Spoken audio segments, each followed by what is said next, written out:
Hey guys, welcome back to the Smell the Leather Cricket podcast where we discuss all things cricket from an average Joe's perspective.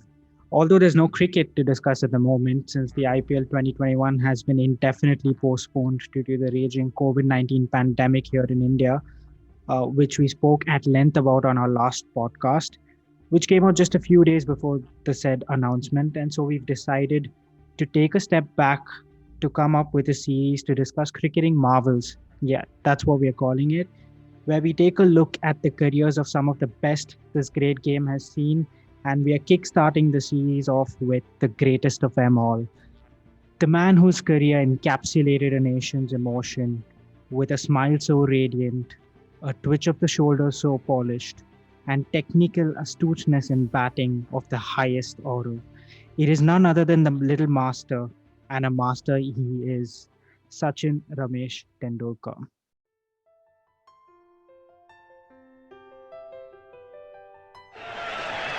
Well, this little man is the nearest thing to Bradman there's ever been. What a player he is. Oh, he's hit this one, Miles. Great shot. Oh, it's a biggie. Straight over the top. The little man has hit the big fella for six. He's off his size. And he's smashed him down the ground. What a player. What a wonderful player. This atmosphere. Well, I don't think anywhere in the world people can love a game more than they love it here. Now, most parents would love their children inheriting the best of their qualities, and that's exactly what Sachin did by carving out a career that his poetic father would find a task to put into words. And just like his mother, who worked in insurance, Sachin was India's insurance for the best part of 2 decades. And we are here to try and plot his journey for y'all. And on that note, I'm your host Adit. Joining me is my co host Gaurav. And without any further ado, let's get straight into it.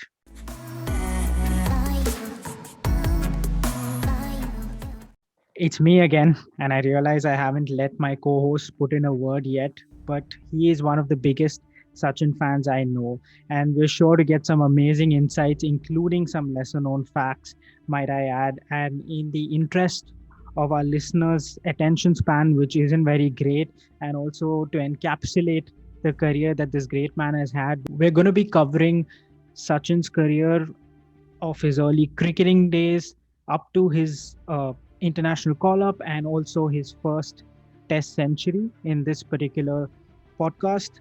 And Gaurav, before I come to you, we talk about the IPL having an effect on Indian cricket that like no other, but I feel like Sachin has had that impact on Indian cricket long before the IPL came along. And I want your views, first of all, on Sachin's career and how do you see it since it's finished now? Yeah, look, the rise of Sachin has was pretty much alongside the rise of India in many ways, because you see there were economic reforms and political instability at that point in time, and India looked for heroes, looked for role models, someone who could prove that they are the best in the world at something. And Sachin indeed made sure that Indians could be the best at cricket, and for the longest time he made sure he was at the peak of his powers.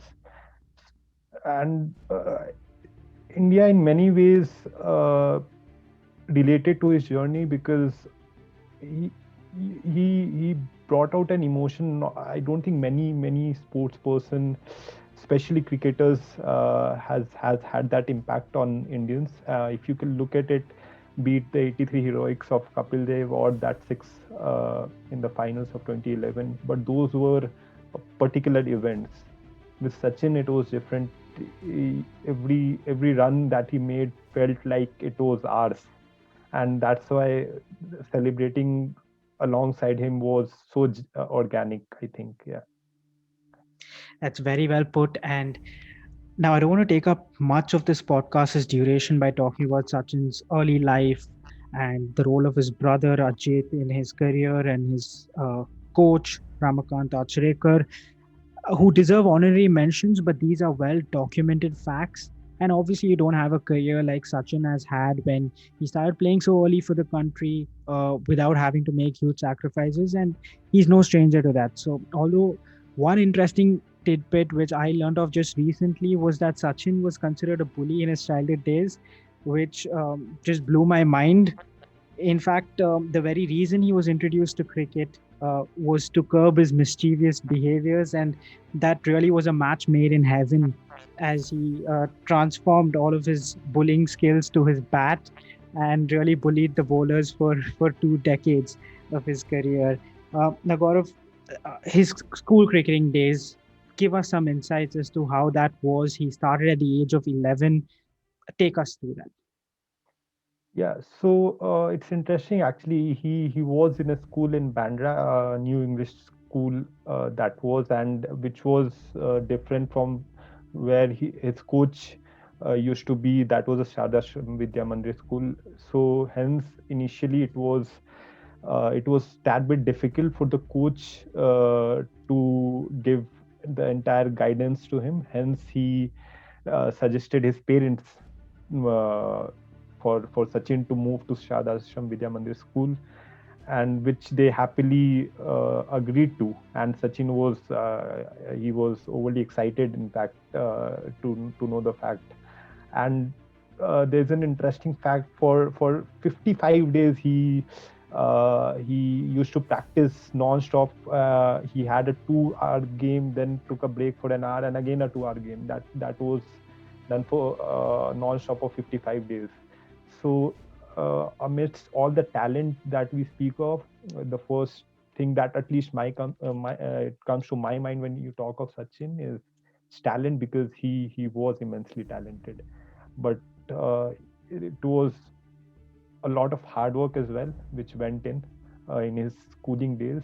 And the time he moved to the other school, he used to stay with his uncle and aunt, as is known very famously. And then it was rigorous. It was just playing cricket throughout the day, playing matches at Shivaji Park, and making sure that his coach made sure actually that he batted at number 4, which he did for 200 test matches later on. So yeah, it was a very interesting journey. And when you look at it, he first played for the club called Kamath Memorial Club. I'm sure you're aware about that. Yeah, and he's also represented the John Bright Cricket Club in Bombay's premier club cricket tournament, the Ganga League, and then he went on to play for the Cricket Club of India. And Gaurav, in 1987, at the age of 14, he attended the MRF Pace Foundation here in Chennai to train as a fast bowler. And at that point, the Australian great Dennis Lillee was unimpressed by his bowling and asked him to focus on his batting. And at this stage, he was considered a child prodigy, uh, just dominating cricket for 3 years since he started, because this was at the age of 14. Now, to my mind, how I think about it is that if someone tells Sachin, who dominates cricket, that hey, you're not good at one thing, just do the other.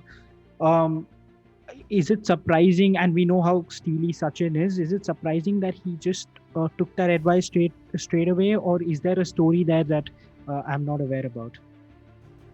Look, I think that has been one of his biggest qualities. He's been very adaptable throughout his career. Even in his early days, his coach was, I think, Ramakant Ajrekar had a huge role to play in that. He was very stern in many of the regards. You spoke about dominating 3 years, and actually, the first time he played for the Kamath Memorial Club, he was out for Golden Duck, and the first kind of competitive runs that he made was for his school. Again, he made 24 runs, and there is a very interesting story to it. So back in the days, a player's name used to come up in the newspapers if he had made 30 runs, at least 30 runs, and he had made 24 runs in that match, but the scorers added 6 of the extras to his name. uh, which he gladly took up. But then his coach got really angry about that, and all of you talk about him being mischievous. Yes, he was, but he eventually became very disciplined, and a lot of that had to do with his brother and his coach. So yeah, the Dennis Lilly Pace Foundation that you talk about, the MRF Pace Foundation, that was, I think, a great uh, gift for all of us. Although Sachin Tendulkar could do most of the things on a cricket field, but I think batting was the best he did, and he was really good at it. And I'm glad that he didn't go for the pace bowling option. So yeah, I'm not surprised with the fact, but yeah, that's a very interesting story. Yeah, and just on your point of cricket, he becoming disciplined. I think cricket is a great leveler in life in general, and that's exactly what happened to Sachin. His stories with or his association with Sunil Gavaskar is very interesting. In uh, 1987, when he didn't win the Bombay's Junior Cricket Award, Sunil Gavaskar gave him a pair of his ultralight pads at that point to console this disheartened Sachin Tendulkar, as well as he just missed playing alongside Sunil Gavaskar as he retired right after the 1987 World Cup. Um, all these things, both of them being little masters, and he took inspiration from Sunil Gavaskar. Is there anything there as well? The two players that he has always idealized is Gavaskar and Richards, which who were the best batsmen of their time. And Gavaskar, in many ways, if you look at Gavaskar's career, he was the poster boy of Indian cricket for so many years. Uh, he, I still think there have been few better opening batsmen in Test cricket than Gavaskar. Obviously, both of their playing styles were very different, but at the core, the technique was solid. It was right up there with the best in the business, and their how they looked was pretty similar in terms of height and those things. And there were comparisons made throughout. But yes, the story about you that you mentioned about the pads, there is a backstory to it as well. So he was actually picked for the under 15 team, under 15 Mumbai team, and he got to play only one match, that the tournament with being played in Pune. And the only game where he played, he got run out for, I think, 2 runs. And because it rained a lot in Pune, all of the matches were cancelled. Hence, he couldn't play the rest of the matches. So it was the 1986-87 season where he really kicked off, where people took notice of him. And to our viewers, there are two tournaments which are played: the Giles Shield and the Harris Shield in the Mumbai fraternity. The Giles Shield is meant for the boys under 14, and the Harris Shield is for the boys under 16. And it's amazing he could play both at the same time. He did that, and he in the Harris Shield that season scored 1,025 in 5 innings, because he got out only once, and hence his average was 1,025. We actually need to recall those numbers, because it's something out of the ordinary. And it was for the longest time said that Tendulkar is the greatest schoolboy cricketer ever till date, because his accomplishments are like that. If you see his scores in quarters, semis, and finals in that tournament, it was 206, 326, and 346. And and alongside, when he made those 326, on the same day, he went on to score 178 in the Giles Shield as well. He just went across to the other ground and he scored the same day. So it was on the eve of the final where Sunil Gavaskar gifted him those pads, and in fact it was his nephew, Sunil Gavaskar's nephew, who gifted him those pads for the finals. So yeah, it was a great thing. I'm assuming the 326 you're talking about is his partnership with Vinod Kambli, Yes. the famous 664 run partnership where a bowler was reduced to tears and the rest of the team didn't want to play against them. Yes. But I did not know this other fact where he on the same day went on to uh, score another 176 runs in a different tournament. That just shows the master he is. Now in 1987, 14 November, this 14-year-old Tendulkar was selected to represent Bombay in the Ranji Trophy, but he didn't get to play a single game, though he was often used as a substitute. And yeah, does that have an effect at that particular stage? Yeah, it was the same time you said when Sunil Gavaskar he retired right after the Ranji Trophy ended, and hence he missed the chance. But I think uh, it was just too early. I think, despite of all the attention that he got, but it was just one or two seasons of competitive cricket in school that he was, and but I think it was great that he was picked. He got the feel of playing alongside uh, players in the national team. And interesting fact is he actually played for Pakistan in one of the exhibition game he fielded for them. It was the '87 World Cup, one of the games there. So he had the experiences. He used to play at the CCI, and there he got noticed by Dilip Vengsarkar.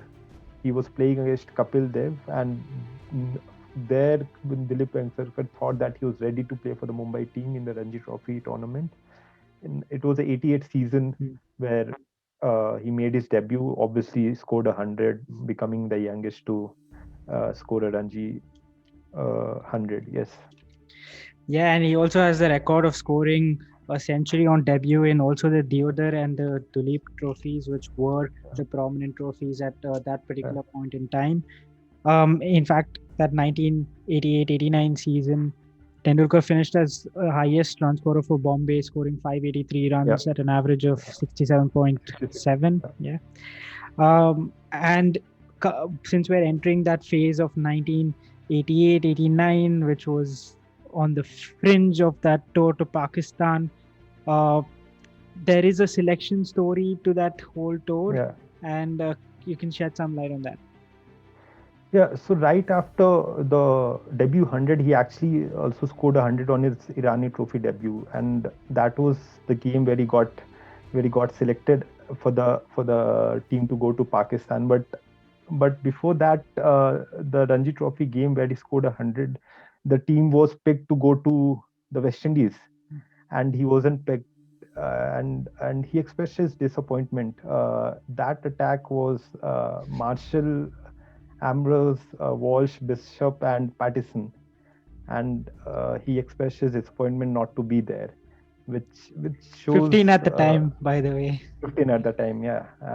So it was just something else. But yeah, coming to the story, it was the Irani Trophy game, and he scored 39 in his first innings.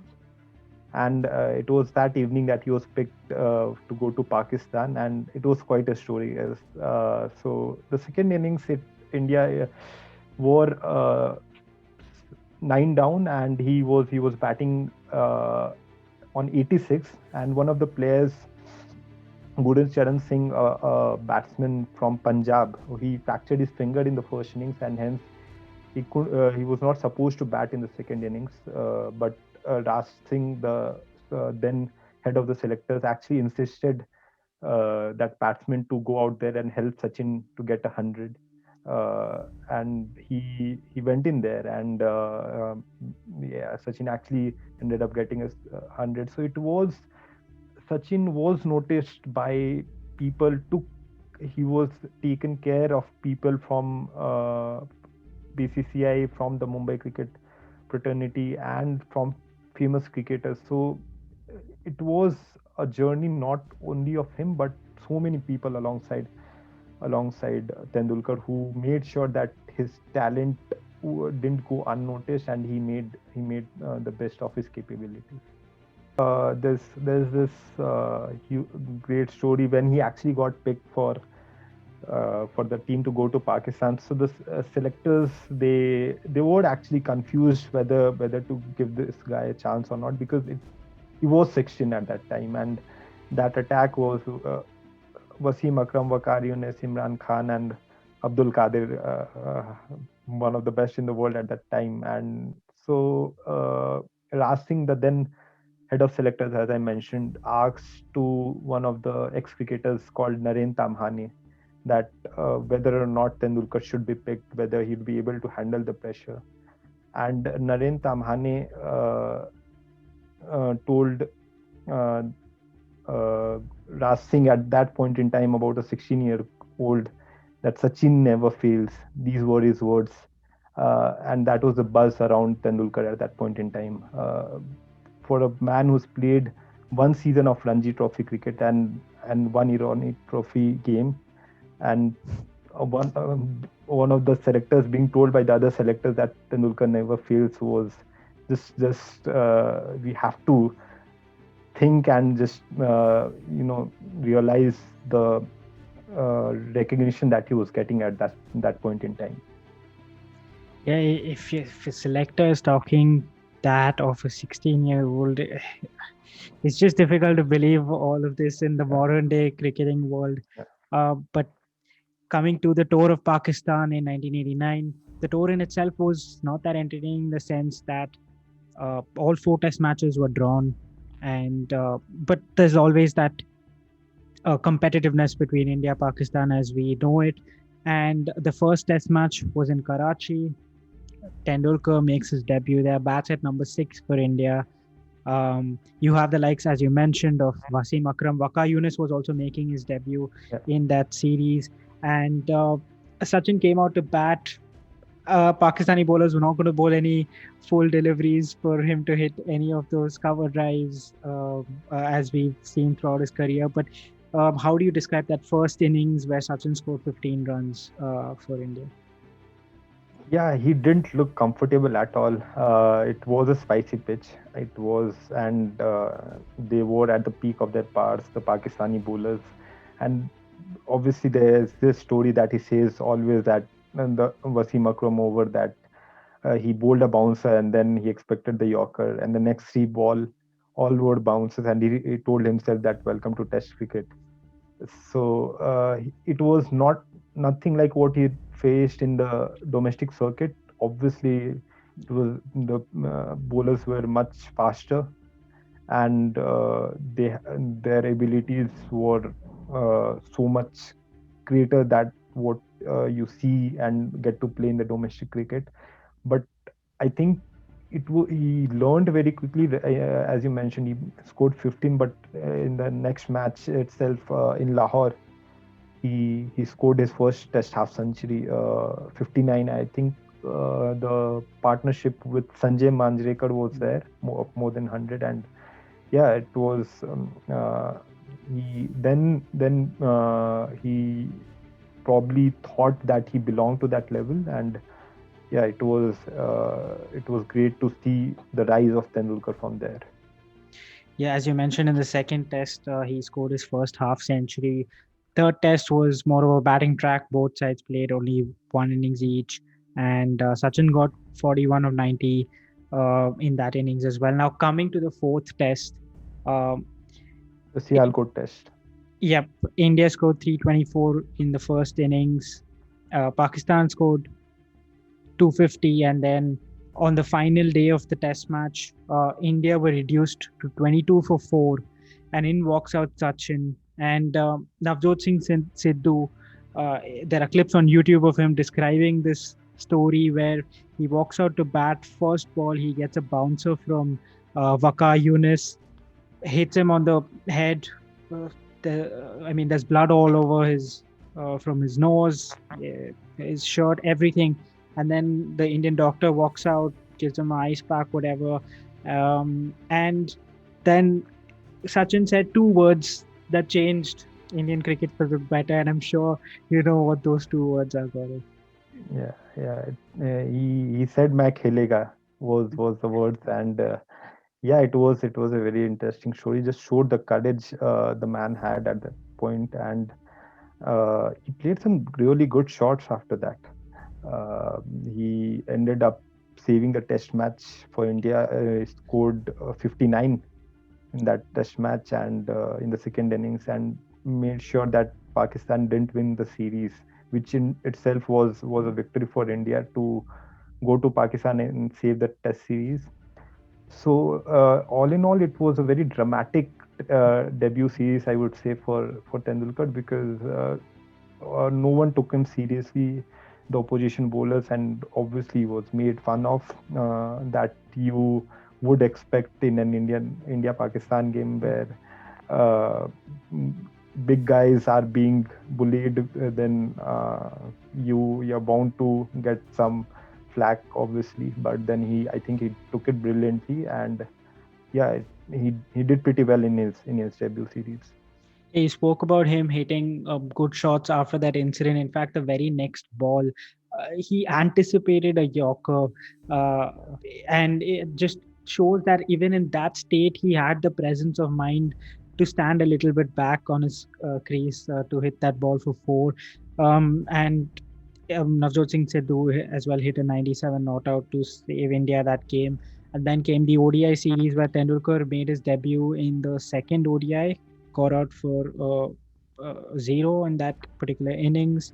Um, and the other, there were a couple of abandoned ODIs as well due to crowd disruption and all of that stuff. Pakistan won that series 2-0. And then, yeah, that was the India tour of Pakistan of But 1989. one incident though was in one of those exhibition games where he scored 53 of 18 balls, and that famous Abdul Qadir over where he hit him for four sixes. So India actually required 40 of the last two overs in one of those exhibition games, and as it came out, it was the first 2020 game ever played in cricket, because fans had to see some of it, and they decided to play a 20 over exhibition games, and yeah, India looked out and out of it, because in 40 of two overs, it was a difficult task back then, even now. But people these days manage to do it. But yeah, actually he hit Mushtaq Ahmed for two sixes in one of the overs. The new spinner who later went on to become one of the great leg spinners. But Abdul Qadir was a settled and a very known spinner in that time, and he actually told Tendulkar to hit him for sixes if he's capable of, and not just hit against the new bowlers. And he went on to score 28 of that Abdul Qadir over. So that incident, he even remembers it right today, and yeah, it's fun to listen to those stories. Yes. It's just unbelievable stuff from the man. Just a couple of months later, they went on their second tour to New Zealand. I mean, Sachin's second tour, international tour to New Zealand in 1990. And New Zealand is always a tough place to tour, especially back in those days when you didn't have A tours, etc. Sachin wouldn't have been exposed to those sort of conditions at that point. Obviously, you have those tour games that were useful in that particular phase of cricket. And there were three tests in that series. Sachin made one innings of substance in the second test, hitting 88 runs of 266 balls. Is there anything else you remember from that test in New Zealand?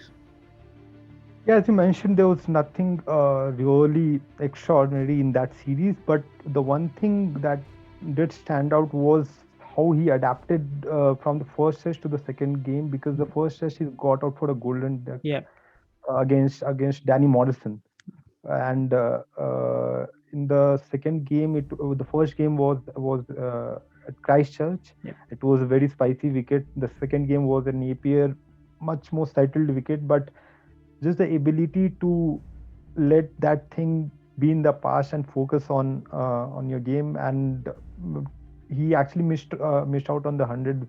Could become the youngest to score a Test century, but he missed out on those 12 runs. He actually caught by John Wright, who later on who later coached India and had a very successful run with the Indian team. So he mentions a lot of time that he joked around with John Wright that you couldn't let me be the youngest Test centurion. So yeah, those were the memories of him being in New Zealand for the first time. Yeah, you mentioned Danny Morrison's name, and he had the wood over him in that Test series, getting him out all the times that Sachin batted in that Test series. Then came, a tri-series between New Zealand, Australia, and India. Sachin played only against New Zealand in those ODIs, where he scored one innings, 36 of 39, but nothing much to speak of there. And so we'll quickly move on to his third tour to England. Now, this man, he's come into international cricket at the age of 16. First tour to Pakistan, then to New Zealand, where conditions are difficult, and his third series is to England, where it's just pretty much similar to New Zealand in some respects. Uh, this was again in August of 1990, and India played a fair amount of tour matches before going into those tests. They played their tour matches, they played their ODIs. In fact, they won both the ODIs that they played. Sachin got a couple of good 30s, and Gaurav, walk us through the tests and what happened in each of them. Yeah, so the first test, it was the famous Graham Gooch test where he scored 333. He was dropped on 33 and went on to score 300 more. But the highlight of that test match was Sachin taking catch of Alan Lamb. It still, I think, is probably one of the greatest catches ever taken in cricket. For all of you who have not watched it, you should really go check out the clip wherever you can. He took the catch at long on, and he kept running. It didn't seem possible at any point till the time the ball was in the air, but it was a spectacular catch. And yeah, the second test again was at Old Trafford, and it was his first test century. And there it is, Test match 100 for Tendulkar, aged 17 years and 112 days. One of the youngest ever to hit a Test match 100. An innings of temperament, skill and delightful stroke play. England had a good attack. They had Eddie Hemmings, they had Angus Fraser, Devin Malcolm, and Chris Lewis as well. So they had a pretty decent attack in their conditions. And it was the second innings where India were reduced to 183 for 6. And then he came on to bat. And it was more than a century. I remember the way he played his strokes. Most of the runs he scored was of the back foot punching through the offside, his famous shot that we got to see a lot of in the coming years. But just the ease which he played, even now players going to England find it so difficult, even in the second and third tours, to adjust to the swing, to the late movement that there is. And it wasn't a sunny day that day in Old Trafford. It was cloudy. It did steam around a bit, and as you know, in England, be it the fifth day, you still will get swing even post tea if the conditions favor. Overcast conditions is all that matters in England. So yeah, it was against I think Angus Fraser where he punched down to long off, and he ran 3, and he was actually hesitant to celebrate because he was not used to it. But it was a great century. Made sure that India saved that test match. Obviously they lost the series 2-0, but that test match was one to remember. Probably for the first time, people really noticed him, and there were great cricketers and commentators who shed light on his technique and the shots he played, and there were very little faults that they could find actually. And it was actually a very hyped up series as well, because the last time India toured England, they won for the first time in England in '86. Uh, uh, so they wanted to repeat that. Obviously, that couldn't happen, but it was the coming of age of the greatest of them all. Yes, sir. Yeah, and just to set the scene, in 1987 in the World Cup, Sachin was the ball boy for the semi-final between India and England in Mumbai, and then 3 years later, he goes on to the most difficult of conditions that you can face in cricket in England, and scores 68 in his first innings and gets a second innings, 119 to save India the game, a situation that he became all too familiar with in the coming years, which we will be covering. I'll just mention one thing that I missed. So he was actually dropped by Eddie Hemmings very early on in that innings. So Hemmings was to be thanked a lot in that series, because in the first game, Kapil Dev, India needed 24 to save the follow-on, and it was against Eddie Hemmings where Kapil Dev hit 4 consecutive sixes to save the follow-on, and then later on he dropped Sachin. So we all of us who adore and appreciate Sachin should give a special mention to Eddie Hemmings as well. Gaurav, you're talking about the whole of the cricketing community at this point. But yeah, it's been great to hear. I think I learned so much more than all the research that I did for this particular episode just in this conversation. So it really was entertaining. And is there anything you want to say to the viewers for the next one that drops, the next part of this series? Oh, I mean, it's really difficult to encapsulate his career in one podcast, but I mean, we have not covered his prime years yet. The '92 series, where I think he batted his best, some of his best cricket he played there. The Perth 100, the Sydney 100, and obviously the Tendulkar, the ODI batsman. There's so much to discuss about his rivalry against McGrath, Vaughan, the World Cups, and the 2003 World Cup. Obviously, the game against Pakistan. So much, and the lesser known innings, lesser talked about innings as well, which people don't take notice of, but do stay tuned. There are some really interesting stuff that we would be covering. Some few of the innings that you might not be aware of, but should really go check out. But for that, please stay tuned, and we'll be coming up with more interesting stuff. For sure, and very, very soon. And for those of you who enjoyed this episode or this podcast, please give it a like and a rating on Apple Podcasts, Spotify, or like on YouTube would do us a world of good as well. Wherever you're watching this, we would recommend watching it on YouTube, since there'd be graphics all over for his playing days. But yeah, thanks a lot for watching, for those who have, and for those who are listening, thanks a lot as well. Gaurav, this half an hour segment has been really insightful, and thanks for your time. And I will catch you very, very soon for the next part of this. Yes, thanks a lot. It was really enjoyable, and we shall be back very soon. Thanks a lot, everyone, and we shall see you very, very soon. Goodbye.